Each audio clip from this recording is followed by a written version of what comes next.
friends.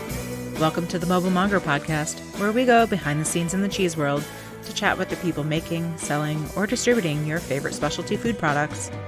I'm your host, Janae Muha, certified cheese professional, longtime cheesemonger, and producer advocate. The Cheeseletes have been running to offer cheese education since 2016, and with this year's return to Des Moines, Iowa, where it all began, they've got some new things happening underneath their sweatbands. Welcome to the stage, Back in the Vat grants. These grants will give cheese professionals the opportunity to spend time learning the ins and outs of the cheese business from some of the tops in the industry. Listen in as Sam Kane, the network liaison for the Cheeseletes, explains these grants, what to expect, and how to apply.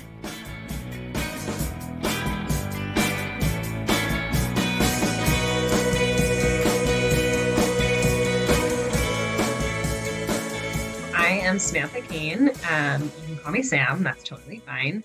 I'm the network liaison for the Cheeseletes. I'm super excited to be here talking about them, but I will say a little bit about me, which is that I have been in cheese for, I guess, about the last 10 years. I've always been in food since I can remember. I started working in restaurants when I was 14. I did everything that you can imagine in a restaurant, from cleaning toilets and bussing plates to being an executive sous chef at some of the best restaurants in Philadelphia of your time. And then from there, much like everyone else, I decided to retire at 23. And I honestly got into cheese because a friend of mine was working for DeBruno Brothers in Philadelphia. And they knew they really needed help for the holidays. And she was like, you could totally do this job. You would love it. It's so fun. Also, like, it's the Italian market, so it's kind of scrappy, and you came from kitchens, so this will be really easy for you to get used to. And I obviously needed a job, so I said yes, thinking that it would honestly be like a seasonal gig, and then I would sort of figure out what my life was going to look like after that. And then kind of also, like everyone else, I just fell head over heels in love with everything about it. The story, people, the sale, the excitement on the customers' faces, the eating, so much eating. And so, yeah, my love affair and my cheese career really started there. And, I was so lucky because Emilio and Hunter are just such great mentors, and they really have a way of fostering people's talent and giving them opportunities that you just didn't know were possible. So I ended up being able to travel all over the US to visit cheesemakers and dairies and different cheese shops. I had the pleasure of making cheese in Italy. And I ended up, kind of working my way through basically every store that they had at the time, although they keep opening ones. So I can't say that anymore. And yeah, and then from there, I went to work for a small specialty grocer in DC. And then from there, I went to work for Atalanta Corporation, which is a family-owned specialty food importer based in New Jersey. I was there for about 4 years, and recently, about a year ago, moved from cheese into cocktail mixers. And so now I'm doing cheese adjacent and cheese and beverage combination opportunities. So it's been great to stay connected to the industry through the Cheeseletes, but also kind of bringing cheese and beverage together in a way that makes me feel true delight, but also obviously brings a new way of thinking about the entire experience to the consumer. I love cheese adjacent type jobs because then you don't have to pick your favorite. You don't have to stay loyal to just one cheese. You can love them all and use them all. That's exactly right. And I've really leaned into that fully. I honestly think we're eating more cheese now than when I was working for Atalanta. I don't think anything can compare to when I was behind the counter, because that was, I think, literally all I ate, except for like prosciutto and mortadella, obviously being scattered as well. But yeah, we are eating such an obsessive amount of cheese, especially since the pandemic. And I'm like, this is how life should be always. This is perfect. Exactly. So the Cheeseletes, it's been around for a while. We know it and love it as the 5K that it is, but there's some new fun things happening. Let's talk about it. What is Back in the Vat? And let's get into it. Yeah, so I'm super pumped about Back in the Vat. So a little bit about the Cheeseletes for your listeners who don't know. It's a nonprofit organization that was founded by Jess Perry and Rachel Jewell. And it was basically founded on the premise that we need to continually be moving forward the legacy of cheese loving people and fostering growth of the next generation of cheesemongers and cheese professionals. So it's not just about the product, it's also about the process and the people, and really kind of like connecting all of that throughout our industry, but also in a fun way, which is kind of how the 5K came to be.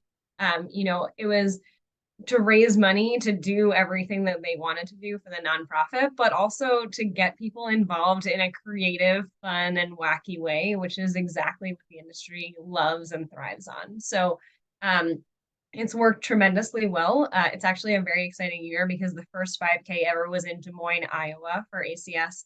And this year we are going back, which is going to be super cool. And it'll be just so interesting to see not only the changes of the city and kind of where ACS has gone, but obviously everyone that participates in the run. It's grown so enormously since the first time. And then also really being able to highlight and get excited about the first time ever announcing Back in the Vat grant winners. So Back in the Vat is our grant that is run and owned by the Cheeseletes. We started it last year in 2022. And it is it's something that's so special because it's totally organic. We had been talking about it for a really long time. Jess and Jewel, especially, I think have kind of been trying to bring this idea to fruition since the beginning, but it's like lining up every single puzzle piece is, harder than it looks, especially when it comes to nonprofits. So to be able to like be here talking about it today, it just seems so exciting that we were able to pull it all off in 2022, despite everything that was crazy going on the 2 years prior. So it supports American cheese professionals to be able to go out into the cheese universe and have in-person experiences that make them feel excited and filled with education, and being able to kind of transfer that again to the rest of the community. It's something that's really important, is not just obviously giving people the opportunity to do something really special, but also then, giving the people who didn't have that experience the opportunity to learn from them. And so we want to be able to, provide funding for 3 individuals up to $2,000 to be able to partake in one of 3 experiences. They're going to be, it's open now. All of the grant season is open now. So everyone is applying for one of these 3 experiences to be able to go for a certain period of time. And then the grantees will be announced in April. So it's very exciting. And I think maybe I'll just dive right into talking about the experiences too. Is that okay? Yeah, absolutely. Do it. Okay. So yeah, we saw like this deep craving, especially during the pandemic, for industry people to be more connected to each other, because it sort of like completely got removed. It's funny because all the things that we like kind of took as a marathon, and they were just like so exhausting to go from one show to the next show to the Cheesemonger Invitational and then ACS. And it's like the whole summer you were like rolling. And then all of a sudden there was nothing. And it was like, oh, but that was actually like the energy boost we needed to do all the other things in the year. And so that sort of fostered the idea of like really highlighting this in-person educational opportunity. And so we have partnered and painstakingly vetted partners over the last year. And we are so excited to announce that we're going to be working with Andy Hatch for Uplands Cheese. This one is super exciting because it's really kind of like a once in a lifetime experience. And it's also like seasonally and annually so special in general. But the person that gets to apply and hopefully get this experience is going to go in person to Wisconsin, and they'll be working with Andy and the team to produce the multi-time award-winning Rush Creek Reserve. And so this cheese is like one that I personally cannot wait to see in the case. As soon as it comes, I buy like 2 or 3, and then we space them out based on ripeness. And we're so in love with it at my house. And so being able to kind of go and see the entire process from start to finish, it's a 4-week paid, basically an internship experience. And it'll include cheese making and affinage and all of the preparing of orders for the season. So you get to really see a well-rounded piece of the business and be totally immersed and ingrained in it, which is just so special. And because it is something that really only happens for such a small window of time, I just feel like this is such an intimate and unique experience. And I'm really excited to see that one come to light. The next one is Antonelli's Cheese Shop. So for anyone that doesn't know, John and Kendall are probably the warmest and most positive energy folks that I run into at ACS every year. And they just care so deeply about the people that are really like fostering the industry. And they are so involved in like cheese advocacy, aka cheesemongering, not just the product, but all of us too. And then, so their shop is like this dreamy space in Austin, Texas, and they have really kind of created a multifaceted approach to the entire business. And so this opportunity would allow someone to fully immerse themselves for a week into the business. And it would include time behind the cheese counter, of course, and working with the team there, but also working with catering, e-commerce, and wholesale, and really seeing like a well-rounded scope of an independent cheese shop business and kind of what that can also grow into as a community enterprise. And then the last one for this year that we're offering is a ticket to Jasper Hill Cheese Camp. So Jasper Hill Farm has been doing this for a very long time. Obviously, they're a super well-known, award-winning dairy. They make unbelievable products, and they are taking whoever this person would be up to Vermont, and they'll kind of again see a like full scope of the business. So it'll be 2 days and 3 nights fully working with the team, not only just in the cheese and affinage space of Jasper Hill Cellars, but also getting an understanding of like working the land and being with cows, and kind of understanding the farming side of the business also. It's definitely an in-depth kind of science-based educational course when you're, working and learning with the team. But I think that's also what makes them so successful. And so it really is, between those three opportunities, I feel like it really is kind of something for everyone. There's a lot of opportunities for people to apply for exactly the thing that makes their heart sing. And we wanted to be able to give a wide variety in that way, again, just because we wanted to make sure that it wasn't just cheesemongers that could apply. It was really open to all cheese professionals. So what does the grant really kind of entail for each one of these experiences? Yeah, so the grant is up to a $2,000 funding for any of these experiences, and we worked with each of the partners individually to see kind of what that would look like. So, for example, with Uplands Cheese, it's a paid internship. So, the $2,000 will likely cover travel expenses to get to Wisconsin, possibly renting a car or transportation to and from the dairy. And then, between the $2,000 and some local boots on the ground help from Andy, also finding like housing and places to stay.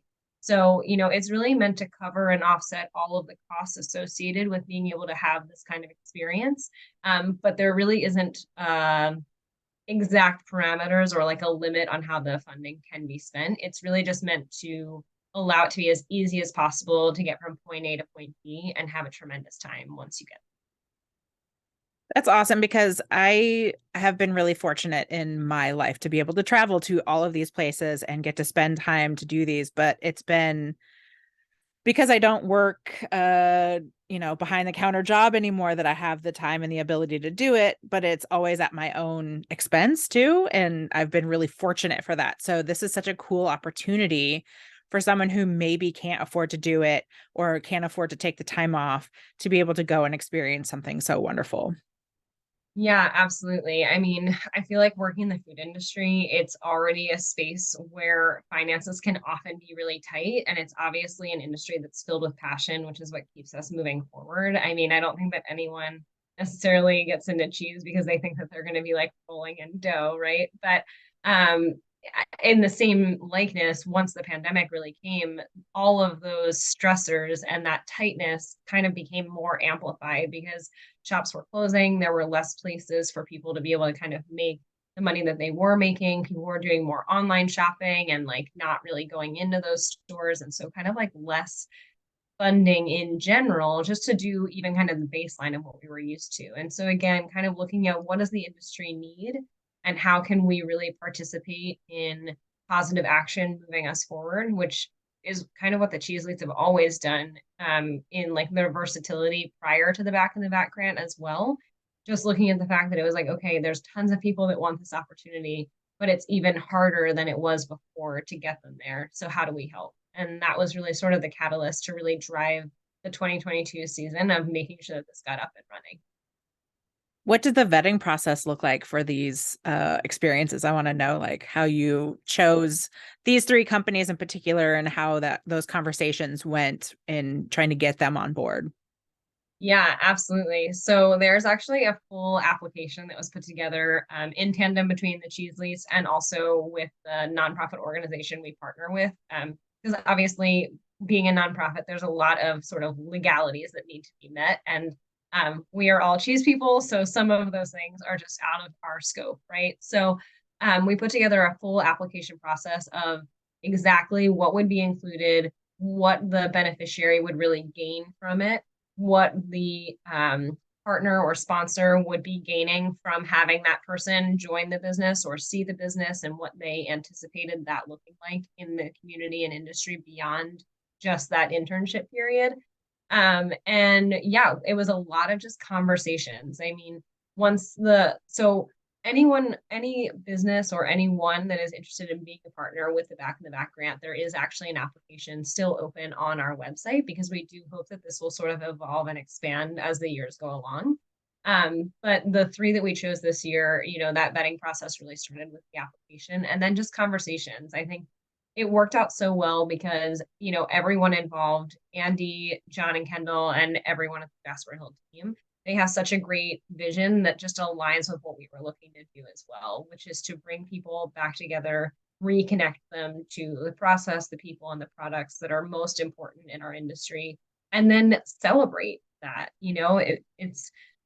It's so nice to be able to, listen to a podcast or, attend a virtual seminar or watch really cool reels and videos on social media. But there's just something that's so influential and personal and unique about that in-person experience. And I don't think that any of us understood the gravity of that until it wasn't happening. And so it just felt like the right partnerships for this year to kind of lean into the fact that we were already so aligned on what the industry needed. And they were so excited to be able to offer the opportunities and like kind of extra things to really enhance and make it as easy as possible.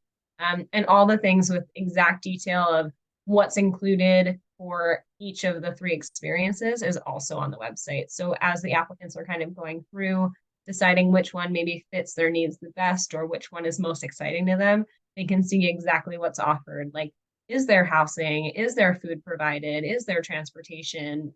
All of those things. And then kind of aligning with, okay, I know that I'm going to have $2,000. This is also what comes on top of that. What does that look like? Yeah, when I was looking on the website, I was like, wow, this is really all the questions that I could possibly have about what is happening. It's all right there. It's wonderful. And I'll put the that information in the show notes too, so people can go find it. Awesome. Prior to this, though, what were the Cheeseletes really? What was that money kind of going towards? Yeah. So the Cheeseletes, have always funded directly into the industry, and it's sort of adapted year over year, again, just based on kind of what the industry needs were. And so every year we always support the American Cheese Society's Education Foundation because that really just goes hand in hand with what's important to us as well, like really cycling through, making sure that people have the information that they really want, how to get there, and then being able to share it collaboratively as a community. And then we've also supported the Daphne Zeppo's Teaching Award. We've supported the Pennsylvania Cheese Guild, especially during COVID when, again, kind of like smaller producers really needed it. The James Beard Foundation, Open for Good. And then the other thing that we did, I think in our last virtual race is actually when we leaned in, was to support Restaurant After Hours and Ben's Friends, which are also nonprofits that offer free mental health services and substance abuse assistance for people specifically in the food industry. So again, just kind of like listening to everyone that works with us normally, the people that do the race, the people that are in the industry, the people that are kind of able to vocalize either in words or in actions, this is what we really need right now. We just tried to really listen with open ears and hearts and be able to like meet those needs as the years went. I love watching it evolve. It's been really fun, like seeing all the great things that are coming from this. And in that, what are we hoping that this is going to look like in the future? Yeah, that's such a wild question to me, honestly. I figured it would be coming, but it's like this is the first year of us having the back in the grant VAT, or, I'm sorry, back in the VAT grant. And it feels so wild to be like, okay, but where do you want it to go? It's like, oh my gosh, I just want to We announce the just first got winner. here. Yeah, so like all that to say, it's year one, so we're just honestly kind of in the super excited we're here phase, but we do want it to be able to evolve. So kind of as I touched on earlier, we definitely want to continue to have different partners and possibly even more partners, of who are going to be able to take people on these experiences and really offer unique and creative ways to see and have in-person education in the industry. So, that's going to be kind of ongoing. All the partners that we have for this year, I think, are kind of like the perfect starting point. And it's not to say that they won't be our partners next year either, but I think just allowing that door to kind of continuously be open is going to be really positive. And then from there too, getting just more awareness of the grant out into the universe, I think is going to be really helpful because ultimately we'd like to be able to provide more funding, like our goal based on funding that we know we can kind of meet from how well the 5K has always done and the sponsors that we do already have. We know that we can do at least 3 people this year. And it would be super cool if, we could say, all right, but now we're going to do 5 or 8 or 10, we want to be able to offer it, to more and more people and do more and more in the community to have that lasting impact. And again, kind of the more people that are doing it, the more they can share that out into the universe too. So those are definitely kind of like the 2 biggest points that we want to see continue to evolve.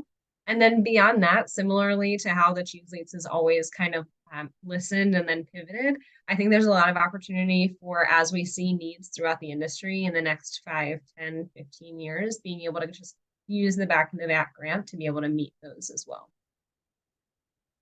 Let's talk about fundraising for a minute because that is a difficult thing to do. So is most of this money coming from the 5K itself? I know that there's also the t-shirt and hoodie sales. I have one myself. Yeah. So like where is this money kind of coming from, I guess? Yeah, so I want to kind of back up and say that last year was the first year that we had a Cheeseletes board of directors. So it's always just been Jess and Jewel. And so the fact that they've done literally all the race management and the logistics and the swag and the fundraising, I'm just like, I honestly don't know how you ladies are still standing. It's a miracle. And so last year, they had opened up just an open call for applicants to be able to apply to the Cheeseletes. And I was fortunate enough to become the network liaison. Lacey McNeff is our marketing director. And then Dan, who's worked with us for a few years now with the races, he became the official logistics coordinator. So he's taking on a lot of that burden. And then Jules still our project manager and Jess being the race manager. So we all sort of like now have exactly the right task for who should manage what, and everyone can really move forward in the right direction. And so between Jewel and myself, we go out and find sponsors every year. And that supports the 5K cost more or less. So anything that we would need for the 5K, from bottles of water to snacks to permits, all of our sponsorship funding goes directly to that.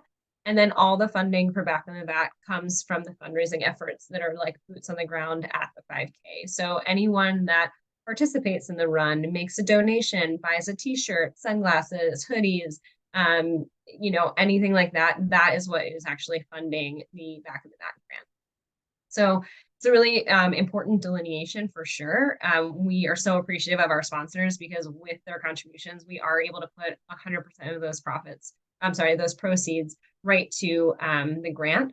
And that's really what we want to be able to continue to do. So with that said, I'll just shamelessly plug that if anyone wants to be a sponsor for the 5K and for the Cheeseletes, there's also an application for that on our website, or you can reach out to me directly and I will give you my email to put in the show notes as well. But yeah, we're always looking for, as much contribution and sponsorship as possible. And, sometimes that doesn't come in funding either. Like last year, we had some amazing partners that were able to come out and they actually prepared like a full breakfast table for everyone. And they supplied all of the food, and like that in-kind contribution, or the volunteers that come and help make sure that the runners are not going to like the absolute wrong end of the city, that is equally impactful. And we're just so grateful to have that support too. So if anyone does want to be more involved, that's also an open piece of the conversation. That's a lot of work. And I'm glad Yeah, that Jess and Jewel have finally let some of that go and given it to people so everybody has their own role in the puzzle piece that it is. But it's absolutely. also pretty amazing that through your fundraising efforts over the last year that we've been able to do these 3 grants for $2,000 each. And like, what an opportunity. So props to you guys for working so hard. Thanks. Thank you so much. Yeah, it was it's been really amazing. We've actually raised over $89,000 in the last 5 conferences that we've done the race, either virtually or in person. And being able to kind of give so much back, it's been so gratifying for all of us that it's, with all the hard work that we know goes into the 5K, it's like when we look at the end of the race season and we see what we've been able to accomplish and what we've been able to give to the community. That's kind of what I think keeps everyone excited and going forward into the next one. And last year we did over $10,000 just at the 5K. So a lot of opportunity for this year. I think all of us are just a little bit competitive. So if we're able to kind of beat those numbers in 2023 and offer even more, obviously that would just be so phenomenal for like everyone that attends and everyone that's involved. But from like a personal group perspective too, there's not a single one of the ladies on the team that doesn't have a little bit of friendly competition. So we're always looking to see what we can do next. So similar with the DZTE stuff, they've usually had like a hashtag that you can follow to kind of like follow along when people go on their things. Like, what do you guys have plans for?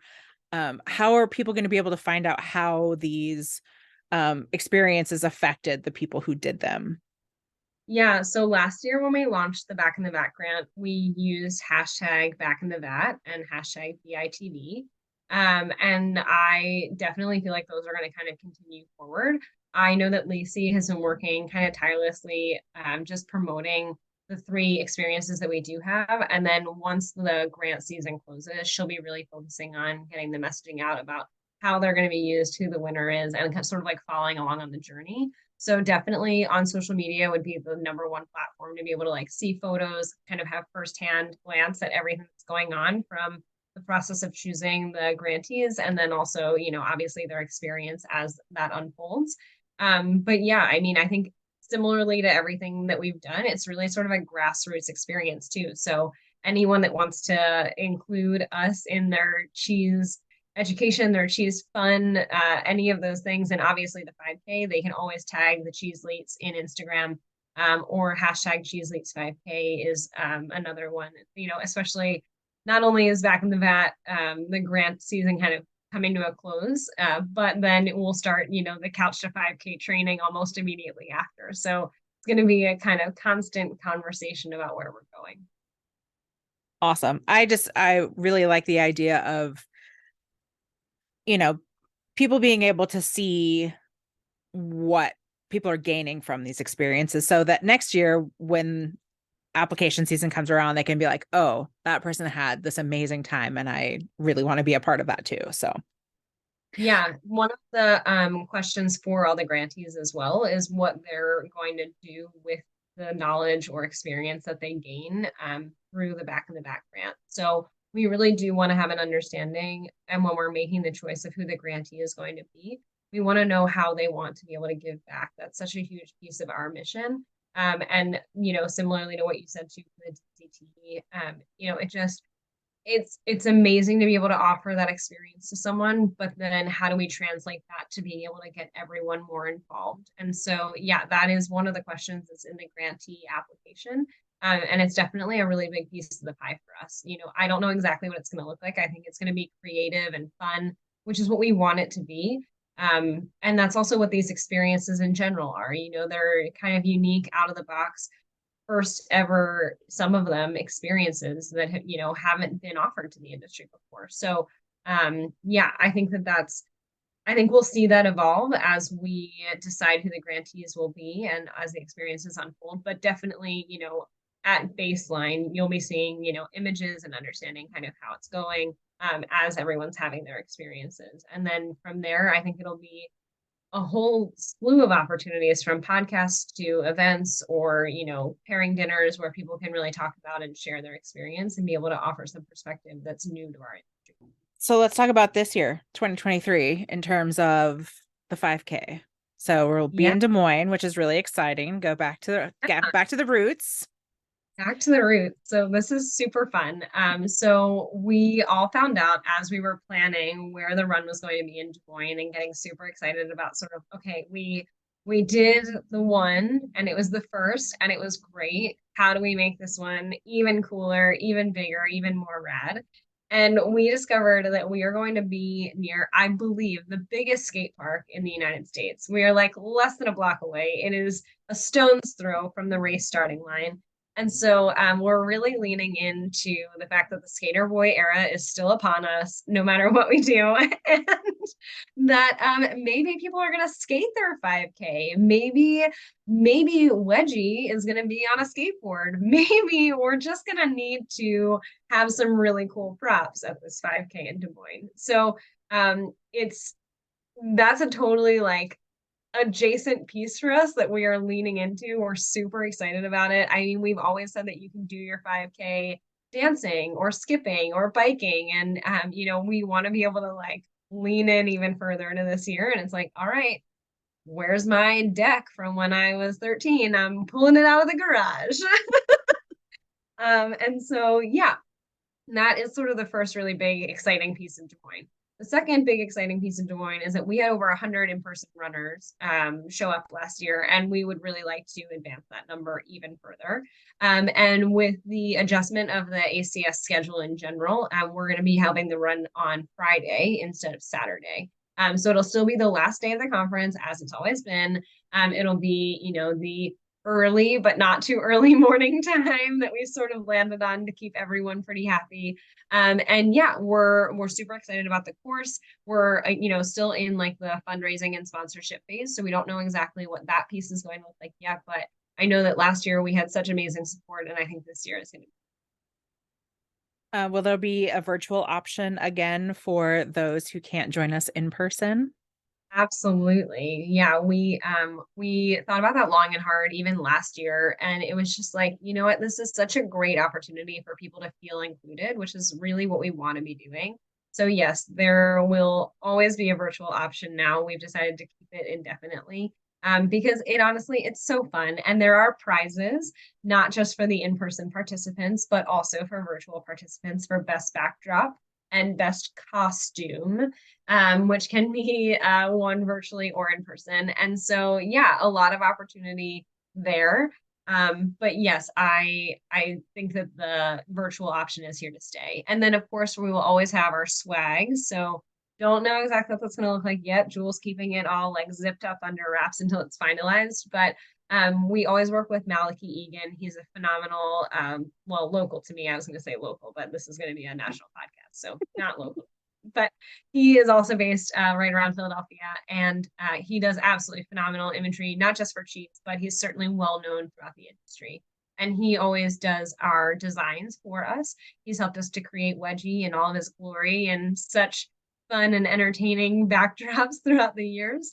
So he and Jewel have partnered once again, and I'm sure that whatever they come up with is going to be absolutely phenomenal. And that should launch and be kind of active right around the time of our official race opening date, which is going to be May 1st.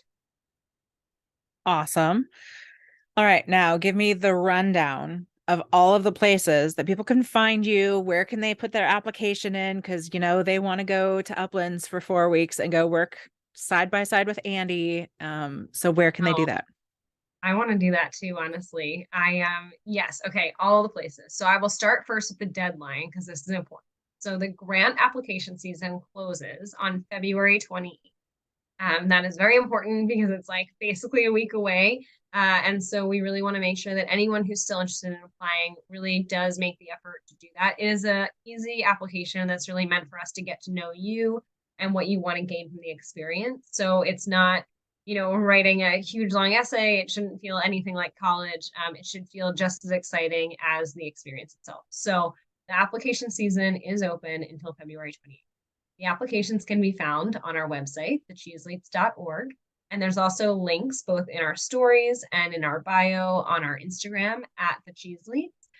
So lots of opportunities on how to find that. And like I mentioned earlier, all the information about exactly what's included for each experience, who you'll be working with, exactly what you get out of it from them, is all listed on the website. So there's really, no gray area, but obviously if there are any questions, everyone at the Cheeseletes team is here to help and we're all available. You can reach out to us on Instagram, you can reach out to us on email. We want to make everyone feel as good about their decision as possible. So we're totally here to help. And then, I personally really enjoy following Jess and Jewel too, because their experiences kind of translate both throughout the industry and for Cheeseletes. So yeah, they're always posting for the Cheeseletes, and following, just sort of the team, as it were, on Instagram is always really fun. And then I'll also just say out loud, even though you're going to put in the show notes, that my email is network@thecheeseletes.org. And, not only am I available for back into that grant applications, application questions, but I'm also available for any kind of fundraising and sponsorship questions or opportunities that anyone would like to bring to the table. So yes, we are all available in multi-opportunity ways throughout the next few months. All right. Are you ready for the quick round? I love it. I'm ready. Hit me with All right. it. What's your current cheese crush? Basically anything from Boxcar Dairy. I'm completely obsessed with everything Sam is making. I've honestly never had a bad wheel of cheese from them, and every time I eat them, I feel like they get better and better. So that's yes, my shameless plug to Boxcar Dairy. Absolutely agree wholeheartedly on that. Yeah. What's your favorite pairing? I'm excited to hear this now that you are in the pairing world, cocktail pairing. Yeah, man. Okay, so sweet or savory, that's always like the question, right? Where like I flip-flop back and forth. For sweet pairings, I absolutely love having a bijou with persimmons and honey, and like a lovely sort of like florally amaro. I've been loving lo-fi amaro actually. So that's been kind of a go-to thing for me. Persimmons are also my favorite fruit, so I've been leaning in really hard to the season, and it also just makes me feel not as wintry as I'm feeling when I eat that whole bite. So that's been nice. And then for savory, I actually need to shout out Anne Campbell, because she is number one, she's brilliant. But number two, this pairing was like literally presented to me like 6.5, 7 years ago. And I still think about it all the time and create it when I just need like good, rich yumminess. And that is Gruyere with nut butter and dark soy sauce. And it basically tastes like Dan Dan noodles. And I love it. So when I do want to lean into feeling wintry, cozy, and just want to like be tucked in a cheese hug, that is my savory bite. Like my eyes are like aghast because like that just sounds amazing and something that I have never thought about before. So I love Yeah. that. For like an extra layer, feel free to spread some andouille on that bite too. You won't regret it. Just go crazy with it. Yeah, why not? And then the last one, your best cheese memory doesn't necessarily have to be like a cheese you ate. It could be the experience that you were having with the people you were having. So something that just really sticks out in your mind as like your happy place that you go to when you need a break. It's so funny because the first memory that popped in my head when you said that, I wouldn't say is necessarily like my happy place, because it's actually a super embarrassing memory, but it's one that like consistently makes me laugh and is like such a Sam Kane moment. So I feel like I have to just share exactly that one. I had the pleasure of going on a Cheese Journeys tour to the UK in 2021. It was absolutely amazing. Highly recommend, if anyone hasn't heard of Cheese Journeys or hasn't done it, if the opportunity does present itself to you, like just so delightful, and far exceeded my expectations. With that in mind, our last night there, we had this like intimate, lovely raclette dinner where there were multiple raclette machines in Jamie Montgomery's boathouse. So we stayed like at the Montgomery family house for the majority of the trip. And the last night, like we had like a big bonfire outside and we were right on the water and we were in this boathouse. And so, the raclette machines were brought with us and they are American and the plugs in the UK are not. And so like some are on adapters and some like it was certainly a fair amount of chaos, but again, lovely. The cheese was lovely. Everyone like was really stinky and we were just like having the best time. And of course, the table that I was at, we blew a fuse. And so our raclette machine stopped being hot. And so Jewel and I and Jamie Montgomery are like kind of walking around to like not alarm anyone else and trying to figure out how to fix this in like a quick way so that everyone can keep eating. And we decide that we're going to move the raclette machine to a new plug that's on a different breaker. Good, easy enough. So I decide that I'm going to be the hero that moves this raclette machine. And in that, one of the trays of gooey, perfect, ready to eat raclette falls right out of the side and like narrowly misses burning forever beloved Joe Schneider from Stitchelton. And honestly, if it had been anyone else, I probably would have immediately started crying because I felt so terrible. But he has such a way of diffusing the tension and adding humor to the craziest of moments. And so now I am forever known in his phone as Sam with the nice smile who spilled boiling hot raclette on my pants. And you know what? I don't hate it. I don't hate it. You're memorable. He's not going to forget you. Not gonna forget. Yeah. Even though he might like to, because I'm sure that that would have been really terrible and painful for him. But again, narrowly missed like severe leg burning with boiling hot raclette. But that is my number one cheese memory for sure. I don't think that anything could be more ridiculous or also more my personality than that exact moment. So here we are. I love that. And I know that like with Joe's sense of humor too, that it just totally literally rolled off of his leg and he was just like, whatever. 100%. Yeah, again, so quick to just diffuse the tension in every way. And, we spent the rest of the night sort of like laughing on and off about how I could have like very seriously sent him to the hospital about basically everything else that happened that night. Like if I tried to touch anything else, he's like, oh, don't let her pick that up. That you just okay. Well, now it's in her hand. We'll see what happens.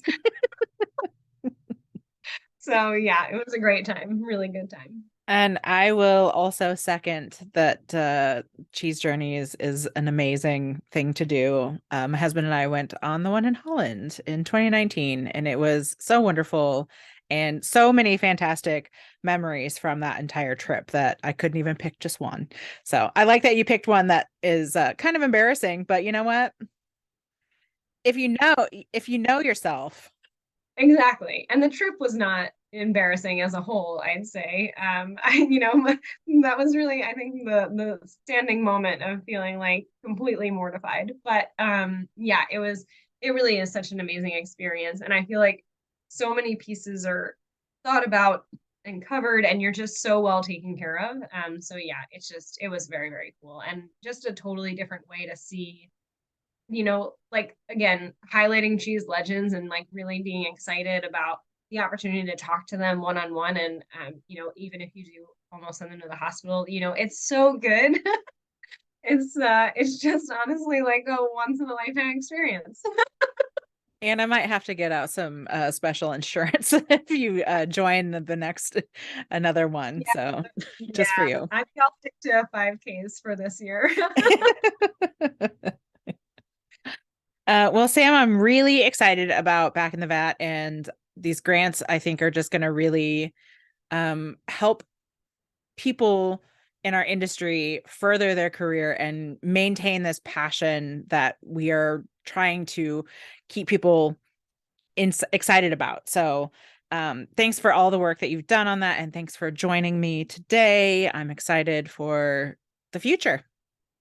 Thank you so much for having me. I mean, you've been such a great advocate of the Cheeseletes from the beginning, and it just thank you for all of your support, honestly. And yeah, I hope that everyone is excited as is as excited as we are, and it'll be a really great grant season. I'm excited to see who the winners are.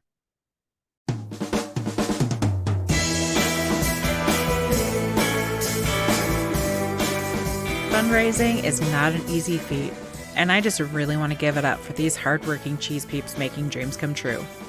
Y'all just continue to inspire. This podcast is recorded, produced, and edited by me, Janae Muha. Musical credits to my husband, Ben Muha. If you'd like to continue the conversation, find me on Instagram, Facebook, or Patreon. Don't forget to rate, review, and subscribe on your favorite listening platform so more people can find this podcast. Thanks for listening, and remember to keep spreading the word of good curd.